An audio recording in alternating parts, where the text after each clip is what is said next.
Aujourd'hui, je vais vous montrer comment je suis passé de ça, insomniaque chronique pensif et accro-somnifère, à ça, 7 heures de sommeil réparateur par nuit, avec seulement quelques petites bonnes habitudes et 2-3 gadgets. Allez, c'est parti. Alors, faut savoir que moi, j'ai toujours eu un peu de mal à dormir, et que le problème, il s'est accentué à la fin de mes études, où en tant qu'entrepreneur, je travaillais tout le temps à la maison, et j'avais pas d'horaire de travail bien défini, de différence entre privé et pro, et mes problèmes d'insomnie sont devenus de plus en plus graves, à tel point que je devais prendre des somnifères quasiment tous les jours. Et on est arrivé à un point en fait où même les somnifères ne m'aidaient plus à m'endormir, mais j'ai réussi à changer la donne grâce à quelques petites habitudes par-ci par-là qui ont fait toute la différence, que je vais vous présenter dans cette vidéo. Je vais noter les habitudes de 0 à 5, 0 en étant des habitudes pas très efficaces et 5 des habitudes à implémenter absolument. Et à la fin de la vidéo, je vais aussi vous présenter quelques petits gadgets que j'utilise pour m'aider à m'endormir. Habitude numéro 1, se coucher tous les jours à la même heure. Je pense que celui-là, vous l'avez déjà entendu passer quelque part. On a à l'intérieur ce qu'on appelle une horloge interne. Et si vous vous couchez tous les jours à la même heure et que vous vous levez tous les jours à la même heure, ça va vous aider à régler cette horloge interne.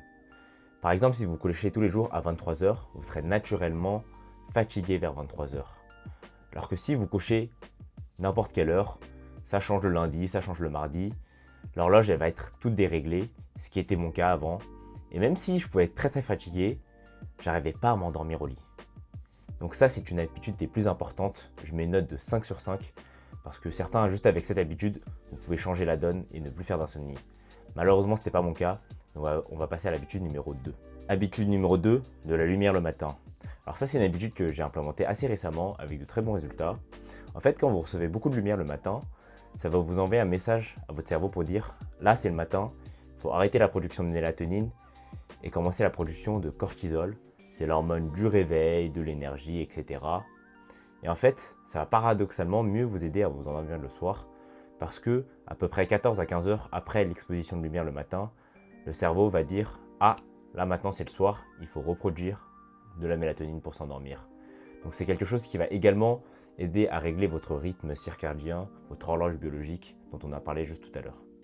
Mais que faire quand on reste à la maison, par exemple pour du télétravail ou qu'on est entrepreneur et qu'il n'y a pas assez de lumière qui rentre? C'est ici que j'utilise deux petits produits. Tout d'abord, j'avais juste opté pour une lampe de luminothérapie que j'utilise accessoirement pour filmer. Une lampe de la marque Beurer de 10 000 lux. Je ne conseille pas forcément cette marque, j'ai un petit problème avec le bouton d'allumage.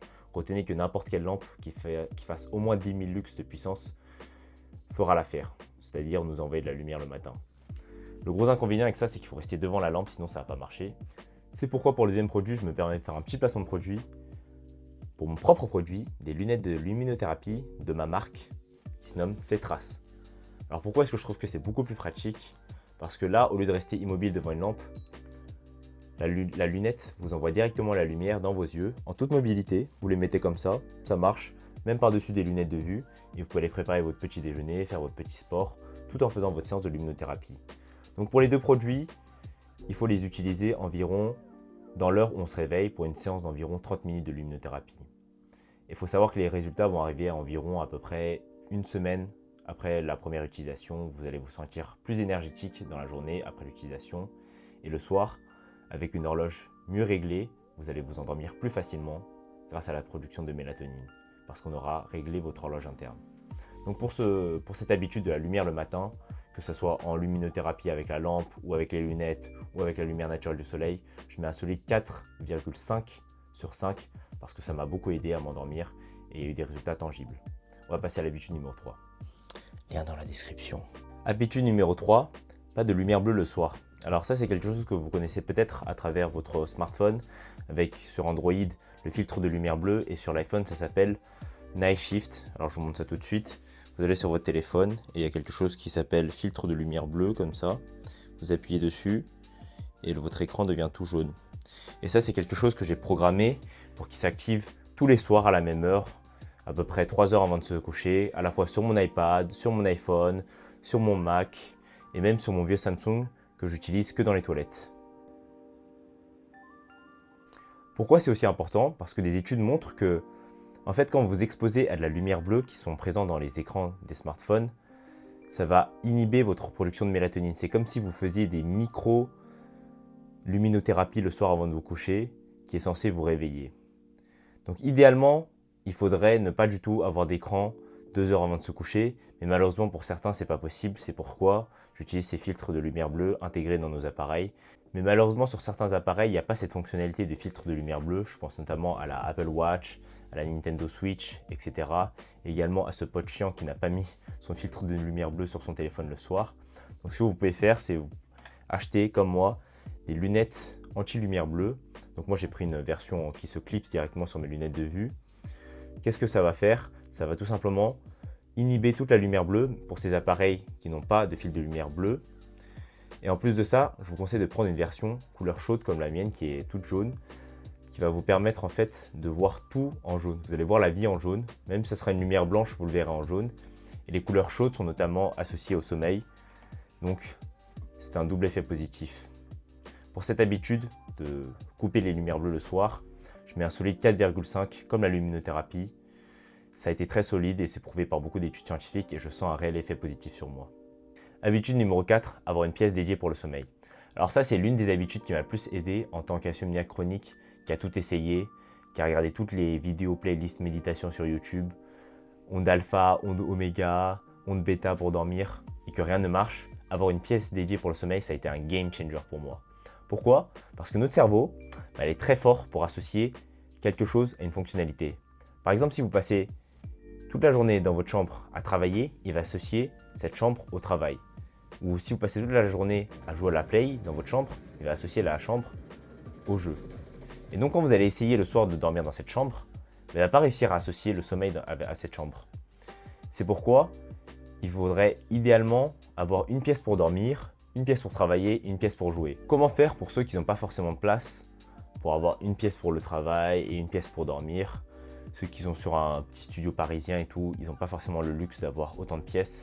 Vous pouvez faire comme moi, c'est-à-dire créer une barrière physique dans votre chambre entre le lieu du travail, par exemple là où je tourne cette vidéo, je suis quand même dans ma chambre, là c'est ma chambre, et le lieu où vous dormez. J'ai mis un rideau, et hop là, ici, vous pouvez voir que c'est mon lit.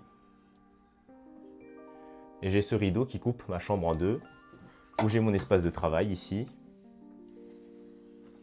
Alternativement, si vous avez une pièce dans votre maison que vous n'utilisez pas beaucoup, par exemple vous habitez avec vos parents et que vous avez un salon et vous passez quasiment jamais de temps là-bas, où votre cerveau n'a pas encore eu le temps d'associer ce salon à une fonction prédéterminée, par exemple travailler ou je ne sais quoi, vous pouvez éventuellement vous installer dans le salon sur le canapé pour dormir, c'est ce que j'ai fait pendant un moment et ce qui m'a permis de dormir beaucoup mieux.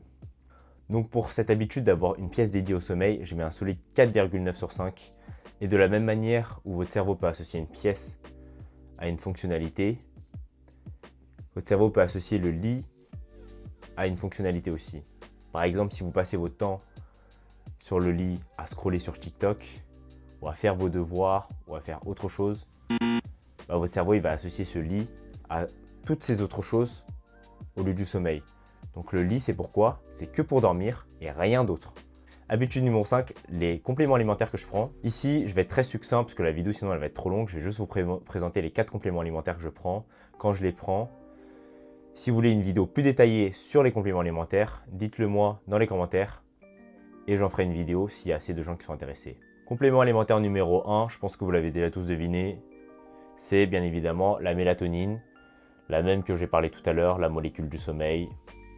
Donc, bien sûr, votre corps en produit naturellement, mais vous pouvez vous aider en vous supplémentant. Donc moi, j'ai pris cette marque qui s'appelle Bandini, parce que c'était la moins chère sur Amazon. J'en prends 3 heures avant de me coucher, et je sens que ça m'aide, mais c'est pas un remède miracle. Comme tous les compléments alimentaires d'ailleurs. Mais dans tous ceux que je vais vous présenter, la mélatonine, je dirais que c'est le plus efficace. Complément alimentaire numéro 2, le magnésium. Alors moi, j'ai pris celui de chez Bulk, parce que pareil c'était le moins cher et je suis un big rat. Donc là le magnésium, contrairement à la mélatonine, ce qu'il va faire c'est qu'il va agir sur vos muscles, vous aider à détendre vos muscles et ça va favoriser un peu le sommeil. Donc pareil, pas miracle, mais ça aide un petit peu et tous les compléments alimentaires ça va aider un petit peu sur des aspects différents à chaque fois. Donc celui-là je le prends, le magnésium vous le prenez dans la soirée. Moi, je le prends en général en même temps que ma mélatonine, 3 heures avant de dormir. Il n'y a pas d'heure définie précise, tant que vous le prenez dans la soirée, c'est bon.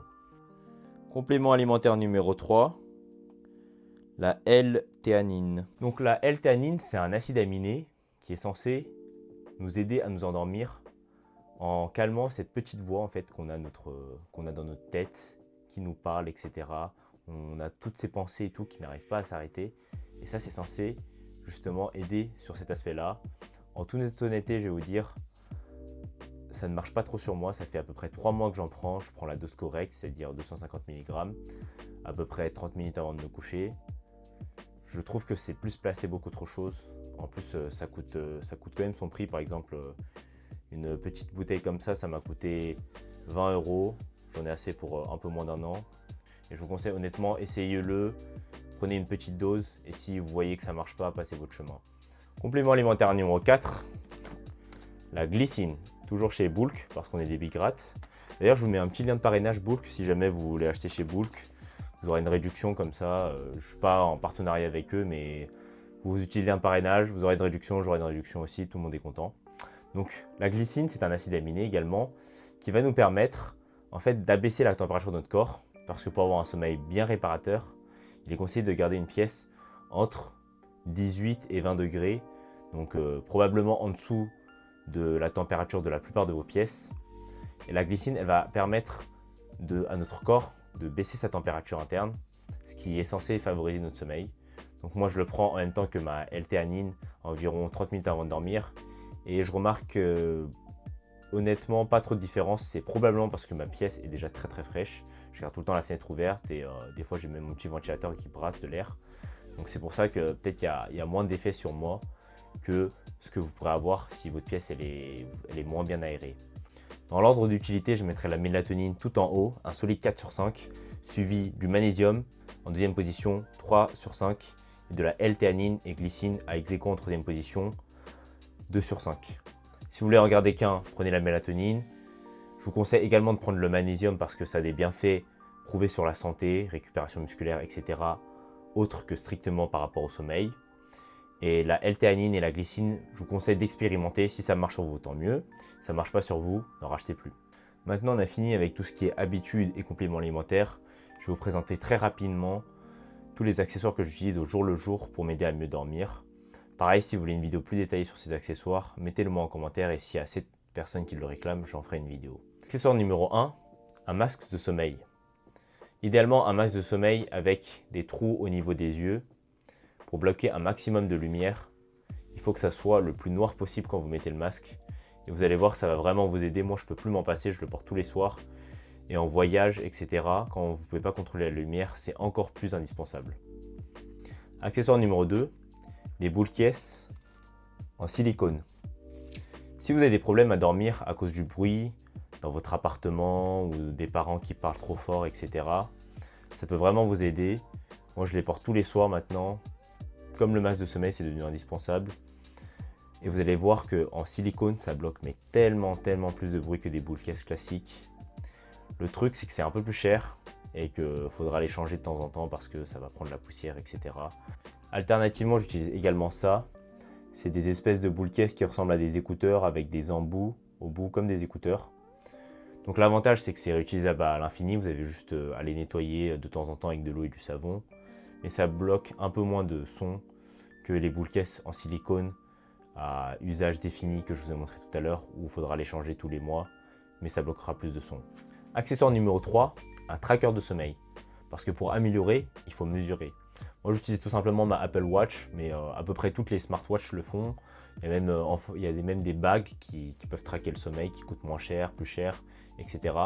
Mais en tout cas, il faut quelque chose qui puisse mesurer votre sommeil pour pouvoir savoir à quelle heure je me suis couché, quel est mon cycle de sommeil, combien de sommeil profond j'ai fait, de sommeil paradoxal, etc.